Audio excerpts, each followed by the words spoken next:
Қайырлы күн, балалар. Қазақ тілі сабағын бастаймыз. Бүгінгі өтетін сабақтың тақырыбы дауыссыз ыр мен ыл.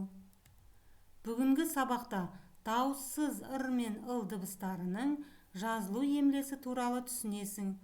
Ыр мен ыл әріптерінің айтылуы мен жазылуын салыстырасың. Орны ауыстырылып берілген бөліктерден мәтін құраймыз. Алдымен балалар 51-ші жаттығуға назар аударыңдар. Өлеңді жатқа жаз. Рауан. Рауан сәуле таңғы нұр, рахатқа бөлер жанды бұл. Рауандап атқан ақ таңдар, ризық сыйла сәл кідір. Балалар, ыр дыбысынан басталған сөздердің астын сыз, олардың айтылуы мен жазылуын салыстырып көріңдер.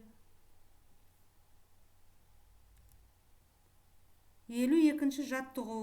Бұлтта берілген сөздердің бір әрпін өзгерту арқылы ыл әрпінен басталатын сөздер жасап жаз. Балалар, бұлтта жайық, бақ, бас, тайым, кезде, жағыл, тай сөздері берілген. Осы сөздерді алдына ыл әрпін қойып, ыл әрпінен басталатын сөздер жазайық. Балалар, далада жауын жауып, аспанда бұлт торлағаннан кейін артынан күн шыққанын қалайсыңдар ма? Әрине, барлығымыз күннің жарқырап шығып тұрғанын қалаймыз. Ендеше өзгерген сөздерді күн бетіне жазайық. Лайық, лақ, лас, лайым, лезде, лағыл, лай.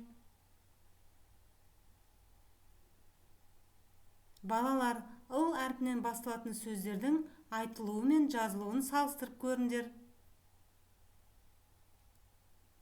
Келесі тапсырмаға назар аударайық. Орны ауыстырылып берілген бөліктерден мәтін құраймыз. Жазғы демалыс кезі біз жүгерінің арам шөбін отап жүр едік. Кенет күн бұлттанып, лезде жаңбыр құйып кетті. Кетпенді тастап қашыңдар деп дауыстадым. Жұрт паналар жер таппаған соң кетпен күректерін төбелеріне тосты. Мұны көріп, металдың жай тартатынын есіме түсе кетті. Балалар, мәтін дұрыс құралған ба? Қане тексеріп көрейік. Орны ауыстырылған бөліктерді жайына қоямыз. Яғни өз орнына қоямыз. Мәтіннің бірінші бөлігі дұрыс қойылған екен. Жазғы демалыс кезі біз жүгерінің арам шөбін отап жүр едік.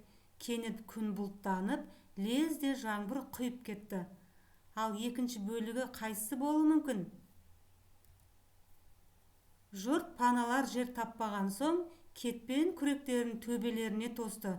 Мұны көріп, металдың жай тартатыны есіме түсе кетті. Мұнда балалар, жай деген найзағай. Келесі бөлігі қандай болуы мүмкін?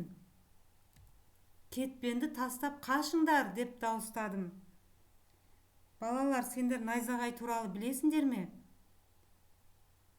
Найзағай өте қауіпті.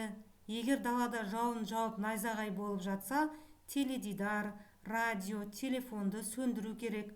Ал далада жүрсең, су жиналатын жерде, биік талдың түбінде тұрмау керек. Сонымен қатар электр сымдары орнатылған қондырғыларға жақындамау керек. Егер сен велосипедте немесе қолыңда бір металл заттар болса, мысалы кетпен, күрек болса, ол заттарды шетке қойып, ол заттардан алысырақ кетуге тырыс. Ең дұрысы үйде болғаның дұрыс.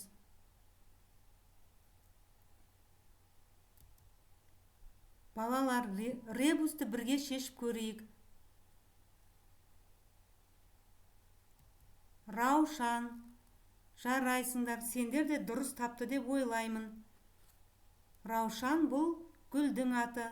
Енді осы гүлді сипаттап көріңдер. Және осы раушан сөзінің айтылуы мен жазылуына назар аударыңдар. Еске түсіреміз. Сөз басындағы ыл, ыр әріптерінің алдынан естілгенімен олар жазылмайды. Раушан, рет, лауазым, лас. Сонымен балалар, сендерге сабақ түсінікті болды деп ойлаймын. Сау болыңдар.